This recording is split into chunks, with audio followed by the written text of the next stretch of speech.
की जान की कीमत मात्र 300 शब्दों का एक निबंध है। उसे इस देश के न्याय प्रणाली से भय लगने लगता है। लड़का अनीश अवधिया और लड़की अश्वनी कोष्टा में इसके लिए पिज्जा मंगाया जाता है। ये पिज्जा खाता है। दोस्तों नमस्कार, क्या आप जानते हैं कि इस देश में आपकी जान की कीमत मात्र 300 शब्दों का एक निबंध है।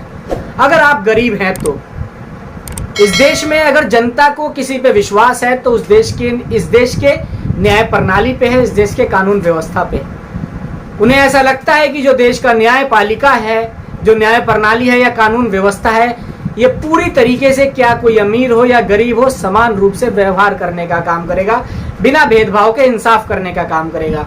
लेकिन कुछ अपवाद ऐसे आ जाते हैं, उदाहरण के तौर पे, जिसके बाद जो देश का कमजोर वर्ग है या यूं कहें हमारे और आपकी तरीके का जो वर्ग है, उसे इस देश के कानून व्यवस्था से डर लगने लगता है, उसे इस देश के न्याय प्रणाली से भय लगने लगता है। उसे लगता है कि शायद अगर सामने वाली पार्टी अमीर होगी, मजबूत होगी, तो हमारे साथ न्याय नहीं होगा, हमारे साथ इंसाफ नहीं होगा।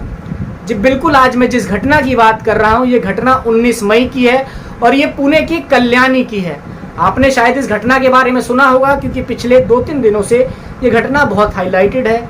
हर चौक चौराहे पे इस घटना के बारे में कोई ना कोई चर्चा करने का काम कर रहा है। किस तरीके से इस देश का न्यायपालिका का मजाक उड़ाया जा रहा है इस घटना के बाद, या यूं कहें इस घटना में फैसला सुनाने के बाद, जिसकी जानकारी आप मेरे अगर वीडियो से जुड़े रहेंगे तो आपको मिल जाएगी। ये घटना 19 मई की है, पुणे के कल्याणी की। वेदांत अग्रवाल एक लड़का है जो 17 साल 8 महीने का है, जिसे ये देश का कानून माइनर बताता है। ये वेदांत अग्रवाल कोई आम लड़का नहीं है, ये करोड़पति कारोबारी विशाल अग्रवाल, जिनकी एक company Brahma reality and infrastructure company के मालिक हैं, इसके पिताजी विशाल अग्रवाल का 12वीं का रिजल्ट आता है। जिसके बाद ये कल्याणी के एक पब में जाके अपने दोस्तों के साथ दारू पार्टी करने का काम करता है। उसके बाद दूसरे पब में भी जाता है, वहां पे भी दारू पार्टी करने का काम करता है। दारू पार्टी करने के बाद वेदांत अग्रवाल अपने करोड़ों की पोर्शे गाड़ी, जिसकी कीमत कोई 2 करोड़ बता रहा है तो कोई 5 करोड़ बता रहा है, उस गाड़ी में बैठता है और अपने ड्राइवर को जबरदस्ती साइड वाले सीट पे बैठाता है और कहता है गाड़ी मैं चलाऊंगा।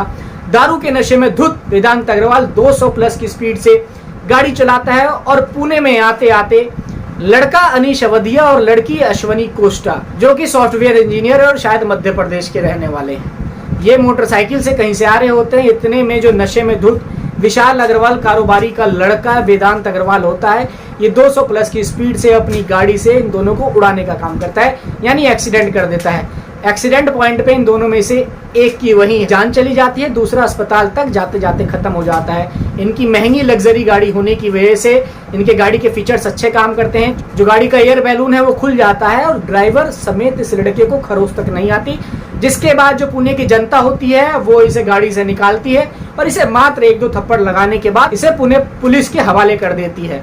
इस लड़के का नसीब अच्छा था कि ये पुणे में रहने वाला है। पुणे के लोग कुछ ज्यादा समझदार होते हैं। अगर यही घटना यूपी, बिहार या दिल्ली में हुई होती तो शायद पुलिस से इंसाफ करने से पहले या न्याय प्रणाली को इंसाफ करने से पहले वहां की जनता इंसाफ कर देती, जो इसे गाड़ी से निकालने का काम करती है। बहरहाल यह लड़का पुलिस कस्टडी में जाता है और उसके कुछ घंटे बाद इसकी कोर्ट में पेशी होती है। जुवेनाइल जस्टिस एक्ट 2015 कानून के अनुसार इस लड़के को मात्र 15 घंटे में जमानत मिल जाती है। और जो इसे जमानत मिलती है, जो इसे बेल मिलती है, अगर उसकी आप कंडीशन सुनेंगे उसके बाद आपको समझ में आएगा कि हमारे का जो न्याय प्रणाली है वो कितना लचीला है। इस लड़के को जो सजा मिलती है, इस लड़के को ये सजा मिलती है कि जो वेदांत अग्रवाल ये लड़का है, ये 300 शब्दों का एक निबंध यानी ऐसे लिखेगा एक्सीडेंट के ऊपर कि एक्सीडेंट से कैसे बचा जा सकता है या इसके परिणाम क्या होंगे।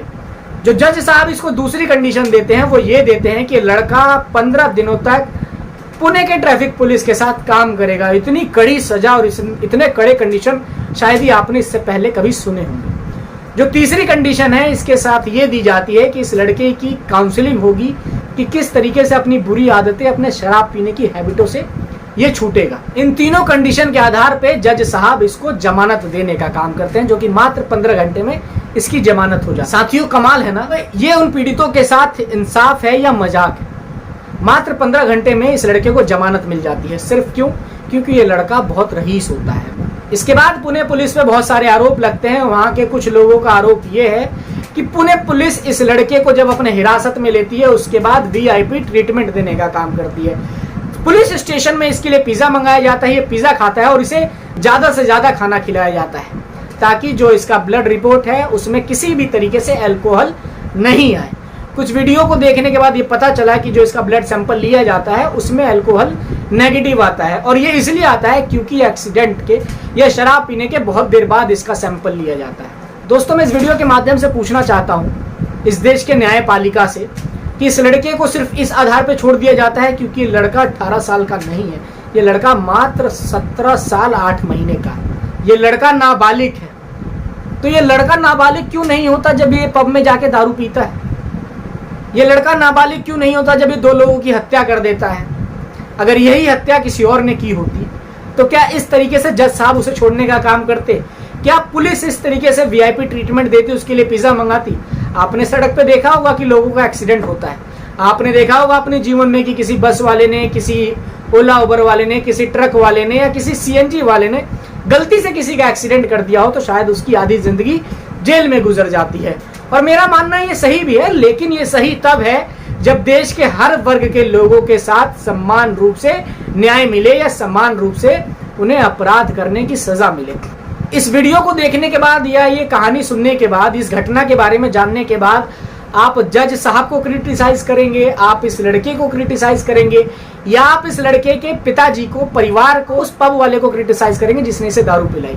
इससे पहले हमें अपने देश का जो जुवेनाइल जस्टिस एक्ट 2015 है उसे पढ़ने की जरूरत है कि किस तरीके से उसमें नियम और कानून बनाए गए हैं। बहरहाल, जब ज्यादा ही पुणे के लोग आग बबूला होते हैं लगातार इस मुद्दे पे कि किस तरीके से उन 2 मासूमों की जान चली गई और उसके एवज में इस लड़के के खिलाफ कोई कार्रवाई नहीं होती, जिसके बाद देश की जनता, पुणे की जनता लगातार पुणे पुलिस और इस देश के न्याय तंत्र पर लगातार सवाल उठा रही होती है, जिसके बाद पुणे पुलिस एक्शन में आती है और पुणे पुलिस कहती है कि नहीं, फिर से हम इस मामले को कोर्ट में ले जाएंगे, दोबारा हम बोर्ड के सामने रखेंगे पूर्ण विचार। जिसके बाद पुणे पुलिस फिर से बोर्ड का रुख करती है और दिए गए आदेश के समीक्षा की मांग करते हुए इस अपराध को जघन्य प्रकृति के आधार पर आरोपी के साथ नाबालिग तौर पर नहीं बल्कि बालिग के रूप में व्यवहार करने की मंजूरी मांगती है। पुलिस ने नाबालिग के खिलाफ गैर इरादतन हत्या, लापरवाही से मौत, लापरवाही से वाहन चलाने, मानव जीवन को खतरे में डालने वाले कार्य से चोट पहुंचाना, जीवन या व्यक्तिगत सुरक्षा को खतरे में डालने वाले कार्य से गंभीर चोट पहुंचाना और मोटर वाहन अधिनियम की प्रासंगिक धाराओं के तहत मुकदमा दर्ज करती है। जिसके बाद जनसत्ता की खबर के अनुसार देखा जाए तो जो ये लड़का वेदांत अग्रवाल है, इसकी जमानत खारिज होती है और इसे दोबारा बाल सुधार केंद्र में 5 जून के लिए भेजा जाता है। तो दोस्तों, मैं इस वीडियो के माध्यम से आपसे पूछना चाहता हूं कि क्या इस देश के जो न्याय व्यवस्था है या जो ये एक्ट बना है जुवेनाइल जस्टिस एक्ट 2015, ये कहां तक सही है, कहां तक गलत है? अगर इस तरीके से अगर आप देखा जाए कि कोई गाड़ी से किसी को कुचल के हत्या कर दे, जो दूसरी पार्टी है जिसका परिवार चला गया, जिसके परिवार के बच्चे चले गए, उसे किस तरीके से इंसाफ मिलेगा, उसे किस तरीके से न्याय मिलेगा, या किस तरीके से उसे इस हमारे देश के जो न्यायपालिका है, जो कानून है, उस पर भरोसा रह जाएगा? आप इस वीडियो को देखने के बाद आप विशाल अग्रवाल, वेदांत अग्रवाल और वो 2 बच्चे जो अनीश अवधिया और अश्वनी कोष्टा है जिसकी जान चली जाती है बिना किसी वजह से, आप उनके बारे में क्या समझते हैं? आप उनके न्याय के लिए क्या आवाज उठाते हैं? आप इस देश के कानून से क्या मांग करते हैं? आप कमेंट करके जरूर बताएं। और मैं फिर से अपने देश के कानून को एक बात कहना चाहूंगा कि ये जो अंधा कानून जैसी फिल्में बनी हैं, ये सच में सही साबित ना हो जाए। हमारे देश के कानून पे 140-145 करोड़ के लोगों का भरोसा है और देश के संसद से भी मैं कहूंगा कि ऐसे ही कानून बनाए जिसमें कि देश के हर वर्ग को न्याय और इंसाफ मिले, किसी के साथ भेदभाव ना हो और इस कानून से डर और भय ना लगे। देश के लोगों को भरोसा हो कि अगर हम कानून पे जाते हैं, अगर हम न्यायपालिका या हम जज साहब के पास जाते हैं तो देश की जनता को इंसाफ मिलेगा। अगर हम गुनहगार हैं तो हमें सजा मिलेगी। ये सामने वाला बेशक विशाल अग्रवाल करोड़ों कारोबारी का बेटा क्यों ना हो, उसके साथ भी अपराधों की तरह सलूक किया जाएगा। आप इसी तरीके से मेरे वीडियो से जुड़े रहिए और आप इस वीडियो से क्या समझते हैं आप कमेंट करके जरूर बताएं। जय हिंद, जय भारत, जय संविधान।